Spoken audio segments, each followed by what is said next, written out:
Memphis streets have always been dangerous, but nothing shook the city like the murder of Young Dolph. Rumors say a $100,000 hit was ordered by Yo Gotti's own brother. Big Juke and now whispers claim Key Glock may have struck back. Was Juke's death retaliation? Did Glock really pay for a hit on Gotti, or is it all street speculation? What we do know is that this feud didn't start overnight. It's a story nearly a decade in the making, and the truth is far darker than anyone imagined. Big Juke was rumored to have put a $100,000 hit on Young Dolph, and once his name became tied to the murder, the streets lit up with questions. Was Yo Gotti really behind it, and would Key Glock step in for revenge? Now, things may be more than speculation, as new footage has surfaced allegedly connecting Key Glock to Juke's killing and even an attempted move on Yo Gotti. Memphis beef has never been just talk. And when it turns deadly, the truth eventually comes out. At the heart of it all are wild allegations suggesting Key Glock may have even paid for a hit on Gotti. But this drama didn't appear overnight. It traces back to a rivalry that's been boiling for nearly a decade. The tension began in 2014 when Young Dolph turned down Gotti's offer to sign with CMG, choosing instead to invest in himself and his independent grind. While that might have seemed like a small decision to outsiders, in the streets of Memphis, respect is everything, and declining the wrong person's offer can ignite a feud that lasts for years. Dolph, born Adolph Thornton Jr., wasn't just chasing clout. He was already building something special with his paper route empire. And in an interview on Sway in the Morning back in 2014, he explained that he'd rather bet on himself than ride under another artist's label. In Memphis, respect and reputation carry more weight than money, and turning down the wrong person's offer can spark a chain of events that lasts for years. Young Dolph, born Adolph Thornton Jr., wasn't just another rapper chasing fame. He was building something real with his paper route empire. Back in August 2014, during an interview on Sway in the Morning, he openly explained why he rejected Yo Gotti's CMG deal. He'd rather invest in himself than become part of someone else's movement. While Gotti never publicly admitted being offended, the streets had their own version of the story, and whispers of tension began circulating. That's where Key Glock, real name Marcavius Loshan Cathy, enters the picture. He became Dolph's cousin by blood and officially joined Paper Route Empire in 2017. Even though Glock wasn't part of the original conflict, family ties made him an inevitable player in the drama. Because in Memphis, rap beef isn't just about bruised egos, it's about territory, influence, and the street politics that shape how business operates in the hood. The rivalry grew even sharper as Yo Gotti, with mainstream hits and industry pull, stood in contrast to Dolph's raw, independent grind that resonated with the streets. By 2016, their tension was spilling into the public eye. Dolph openly dissed Gotti on Twitter, accusing him of flipping from a supporter to a hater after the failed CMG deal. That same month, Dolph dropped his album King of Memphis, a bold statement many saw as a direct challenge to Gotti's throne. When Young Dolph dropped King of Memphis, he wasn't just making a bold marketing move, he was claiming a title that carried real weight in street politics. In Memphis, calling yourself king isn't about branding, it's about respect, power, and influence. That declaration only added fuel to the fire, and the situation escalated once CMG artist Black Youngsta jumped into the mix. By March 2016, Youngsta had openly threatened Dolph on Instagram and even appeared armed in his neighborhood, sending a clear message that this wasn't just music anymore. While Yo Gotti tried to keep some distance publicly, his refusal to fully shut it down was viewed by many as silent approval. Things hit another level in February 2017 when Dolph released Play With Yo BH, a diss track that took aim directly at Gotti, crossing deeply personal lines about family and private matters. In hip-hop, diss tracks are expected, but when family gets dragged in, the tension becomes irreversible. Gotti fired back with Don't Beef With Me featuring Moneybagg Yo and Black Youngsta, but by then the streets were already tuned in and watching closely. The danger became undeniable later that same month when Dolph's SUV in Charlotte was ambushed with over 100 rounds of gunfire. Thanks to the vehicle being bulletproof, Dolph survived, but the attack made it clear this feud had crossed far beyond music and into life-or territory. When you start rolling around in bulletproof vehicles, it's a clear sign of just how dangerous your world has become. After the Charlotte shooting, Black Youngsta and others were charged, but the case eventually fell apart due to lack of evidence. In an interview on The Breakfast Club, Dolph's voice said it all: he had already shifted into survival mode. Realizing this was no longer just about rap or bragging rights, securing the bag for him wasn't only about money, it meant protecting his life, his family, and everyone who depended on him. But the violence didn't stop. In September 2017, Dolph was shot multiple times outside the Loews Hollywood Hotel in Los Angeles. Coincidentally, Yo Gotti was staying in the same hotel and was briefly named a person of interest before police cleared him. A Memphis man, Corey McClendon, was arrested in connection with the shooting, but once again, the case left behind more questions than answers. What made it even more complicated was that both Dolph and Gotti would sometimes play down the tension in interviews, as if the feud wasn't that serious. Yet the bullets told a different story. And this is where Key Glock's role became much larger. As Dolph's younger cousin and a paper route empire signee, Glock wasn't just a bystander. He was tied to the legacy Dolph was building and the dangers that came with it. After Dolph's tragic death, Key Glock stepped forward as one of the leading figures of carrying the weight of his cousin's vision while still being forced to navigate a rivalry that refused to fade away. The feud between Paper Route Empire and CMG was always about more than just personal grudges. It symbolized two very different blueprints for success in hip-hop. CMG represented the industry-connected major label route, while Paper Route Empire embodied the independent hustle that spoke directly to those in the streets, who never felt the system worked for them.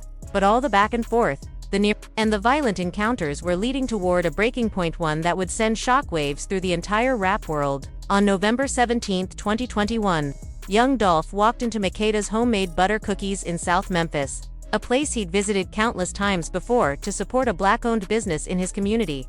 But that afternoon, what should have been a routine stop turned into an execution. Surveillance cameras captured two men, Justin Johnson and Cornelius Smith, stepping out of a white Mercedes and opening fire in broad daylight. This was no random attack, no case of wrong place at the wrong time. It was calculated, deliberate, and devastating. Dolph, a man admired for his loyalty to his city and his determination to give back, was gunned down in the very neighborhood he championed. According to the autopsy, he was struck around 22 times, a level of violence that underscored just how deep this rivalry had become. That moment marked the day the music died for countless fans, family members, and a city that lost one of its most dedicated sons. Young Dolph's autopsy revealed he was shot 22 times, with wounds to his head, neck, back, chin, and arm. 22 bullets. This wasn't about sending a message, it was about making sure he never got back up again. The tragedy deepens when you realize his brother, Marcus Thornton, was there with him, injured while trying to protect Dolph in those final moments. Imagine the trauma of watching your brother gunned down, fighting to save him, and carrying that pain forever. The streets immediately buzzed with speculation about who was behind the hit, but it would take years of investigation and a high-profile trial before the full truth began to surface. Eventually, 4 men were charged: Justin Johnson, Cornelius Smith, Hernandez Govan, and Jamarcus Johnson, who admitted to being an accessory after the fact. The trial of Justin Johnson, better known as Straight Drop, became one of the most closely followed cases in Memphis history, pulling back the curtain on just how deep and calculated this feud had grown. In court, testimony pointed to Anthony Big Juke Mims, Yo Gotti's brother and a major figure in CMG, as the one who ordered a $100,000 hit on Young Dolph. Prosecutors claimed the murder wasn't just revenge, it was also leverage. A way to secure Justin Johnson's signing to CMG. Think about that, orchestrating a murder as a recruiting tool for a record label. That's not just beef, that's street politics on another level. Cornelius Smith testified he was promised $40,000 for his role, but in reality, he only received $800 before being arrested. $800 for taking a life. The horrifying irony is that a man traded away his freedom, his future, and someone else's existence for less than the price of a gaming console. As Boosie once said in an interview, "It's almost unbelievable to think about someone committing a murder for what amounts to pocket change." Considering the lives destroyed and the impact left behind, prosecutors framed Young Dolph's killing as more than a personal vendetta. It was part of a larger war between Paper Route Empire and CMG, a battle fueled by years of disrespect, competition, and the fight for dominance over Memphis's rap scene. This wasn't just beef anymore, it was business, territory, and the kind of street politics that turn deadly when pride and money collide. Justin Johnson was eventually convicted of first-degree murder, conspiracy, and firearm possession, earning a life sentence. In Tennessee, that means serving at least 51 years before parole is even considered so at age 30. Johnson won't see the outside until he's over 80. One life gone behind bars, another life gone forever, and countless families left shattered over what began as a business disagreement. But tragedy didn't end there. On January 13, 2024, Yo Gotti's brother, Anthony "Big Juke" Mims, a man prosecutors claimed orchestrated Dolph's murder, was fatally shot outside Perignon's restaurant in Memphis during a repast following a funeral. Police described it as a targeted assassination, though no arrests have been made. His final Instagram post, a haunting warning about betrayal, read, "They don't want to face you, they want to snake you. Stay alert, stay alive. Watch your back at all times." Almost immediately, speculation took over the streets. Was Big Juke's death retaliation for Dolph's murder? Was it connected to testimony that implicated him in the hit? Or was it tied to something else entirely? The official story remains uncertain, but in the streets, justice often carries a different meaning. And through all of this, Key Glock has been forced to live with a pain far deeper than music or business. He lost his cousin, his mentor, and the man who introduced him to the rap game. In interviews, you can hear the weight in his voice as he recalls Dolph's death. "I can't just get over it. It is what it is, but it's stuck with me." For Glock, this wasn't just about continuing paper route empire, it was about carrying forward the legacy of family, loyalty, and resilience in the face of unimaginable loss. Musically and personally, Key Glock has carried Young Dolph's legacy on his shoulders. From tattooing Dolph's image on his arm to openly speaking about keeping paper route empire alive, Glock has made it clear that this is more than music, it's family. But with that came the pain of watching people suddenly show fake love. After Dolph's death, in interviews, Glock didn't hold back, saying it's normal for people to jump on the bandwagon after tragedy, but if the love isn't real, then why even show it?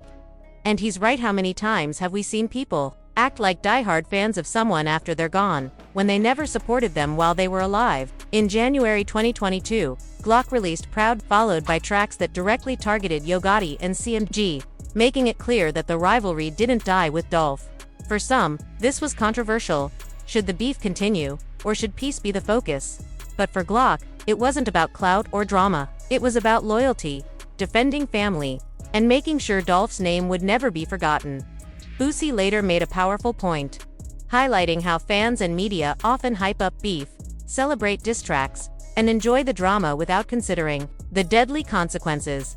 "We cheer for the entertainment, but ignore the funerals, the broken families, and the bloodshed that comes when real-life violence replaces music." Key Glock's journey since Dolph's death shows both the weight of carrying a legacy and the danger of a culture that sometimes values beef more than brotherhood. First, let's address the elephant in the room: the rumor that Key Glock somehow paid for Yo Gotti's murder. After digging into all the available information, court testimony, verified reports, and credible sources, it's clear this claim has no basis in fact. There are no court documents, no witness statements, and no legitimate news reports supporting that narrative. In reality, what we do have are years of allegations pointing the other way: claims that Yo Gotti's brother, Big Juke, was tied to a hit on Young Dolph. After Dolph's death, Key Glock didn't step into the role of a vengeful street figure, he stepped into the role of a leader. He became the face of paper route empire while dealing with grief, public speculation, and the immense pressure of carrying on a legacy that stood for independence and authenticity. That's no easy position to be in, especially for someone still carving out their own identity in music. Glock's response wasn't to fuel rumors or chase clout. It was to honor Dolph. His 2022 single, Proud, from the Long Live Young Dolph compilation, was both a personal tribute and a career milestone, earning him his first spot on the Billboard Hot 100. But Glock didn't stop at the music. He openly called out the fake love and performative grief that flooded the internet after Dolph's passing. In interviews, he made it clear if the support wasn't genuine, he wasn't interested in it. That authenticity has always been at the heart of paper route empire. As Glock put it, "Why chase it?" That mindset, refusing to play industry games, standing firm on independence, and letting the people come to you, was Dolph's philosophy. And now it's Glock's mission. Independence was always at the core of Young Dolph's vision, begging for features, no chasing industry politics, and no compromising just to gain mainstream acceptance. Key Glock has carried that same energy forward, even while facing immense pressure and tragedy. But the reality is, the street politics didn't vanish after Dolph's death. Reports suggest that Glock has faced blackballing attempts, not so much from the music industry itself, but because of gang-related affiliations tied to paper route empires RR, Rich and Ruthless, and their tension with Trella Mafia. Linked to Yo Gotti's CMG. This isn't just about music, it's about street loyalties, territories, and connections that shape who artists can and cannot collaborate with. For Glock, that's meant certain doors being closed, not because of his talent, but because of his affiliations. Yet, despite these barriers, Key Glock's career has continued to thrive. From sold-out tours to dominating stages like Rolling Loud, to charting with his own hits, he's proven that no amount of blackballing can erase genuine talent and loyal fan support. If anything, it highlights how his challenges are less about complete exclusion and more about selective restrictions within the industry. On the legal side, the aftermath of Dolph's murder is still unfolding. Justin Johnson, one of the gunmen, received a life sentence, but the bigger questions remain about who orchestrated the hit. Allegations have long pointed toward Yo Gotti's brother, Big Juke, but Yo Gotti himself has never been directly charged or implicated. Big Juke's death only deepened the mystery. Some see it as street justice, while others believe it was a way to silence someone who may have held critical information. The uncomfortable truth is that we may never know the full story of what happened behind the scenes. As of July 24, 2025, Yo Gotti has remained silent on the matter, leaving fans and the streets to speculate. Yo Gotti's silence on the feud and on Dolph's death speaks volumes. In a culture where artists respond instantly to everything on social media, staying quiet signals that legal advice and strategy are in play. Meanwhile, Key Glock has faced his own share of legal pressure. On March 28, 2024, he was arrested in Atlanta during a traffic stop on charges related to firearms and marijuana possession, but by mid-May, all charges were dropped. What stood out most wasn't the arrest itself, it was the fact that Glock live-streamed the entire incident on Instagram. It shows just how different this generation of artists is from the ones before them. Everything is documented in real time, for better or worse, and it underscores the constant scrutiny that comes with being tied to high-profile street politics. The larger impact of this feud reaches beyond individual artists. It's reshaped the Memphis rap scene and left scars across hip-hop culture. As rapper Boosie bluntly put it, "I hate rap beef. I ain't never seen nothing good come from it." Those words hit hard because they come from experience. Promoting conflict may create headlines, but the reality is devastating. Young Dolph's death wasn't just another statistic, it left families grieving, children growing up without fathers, and communities losing business leaders who provided jobs and opportunities. Big Juke's death carried a similar weight. These aren't just social media storylines, they're tragedies that ripple through real lives. For Key Glock, that reality is deeply personal. He's had to carry the weight of losing Dolph, of watching his city divided, and of keeping paper route empire alive while building his own identity. In March 2025, Glock signed with Republic Records while staying under paper route empire, an important step forward that proved independence and mainstream success can coexist. It was a move that honored Dolph's blueprint while opening new doors for Glock's future. Glock's move to sign with Republic Records while staying loyal to paper route empire shows that despite the tragedy and politics, he's still committed to taking his music to the next level and expanding Dolph's vision on a larger scale. The release of his fourth studio album, Glock, on May 2, 2025, was more than just another project. It was a statement. Even the title carries meaning, echoing Tupac's Machiavelli persona and drawing parallels between Glock's journey and those of legendary artists who were cut down too soon by the weight of street politics. What stands out is how Glock has balanced the pressure to keep the feud alive with his decision to focus on growth. Aside from his 2022 diss record, Already Knew, he's avoided fanning the flames, choosing instead to channel his energy into honoring Dolph's memory and building his own legacy. Even in moments when fans tried to stir the pot, like his playful response during a 2023 Q&A about working with CMG artists, Glock has met the tension with maturity, refusing to let it drag him back into a cycle of endless conflict. In the end, Key Glock's story is bigger than just rap beef. It's about resilience, independence, and carrying forward a vision rooted in authenticity. Young Dolph laid the foundation with paper route empire, and Glock is proving that legacy won't just survive, it will grow. Through the pain, the pressure, and the politics, he's stayed focused on what matters most: the music, the movement, and the message that real independence can't be killed. That brings us to the end of this video. For more stories like this, make sure to check out the other videos on your screen.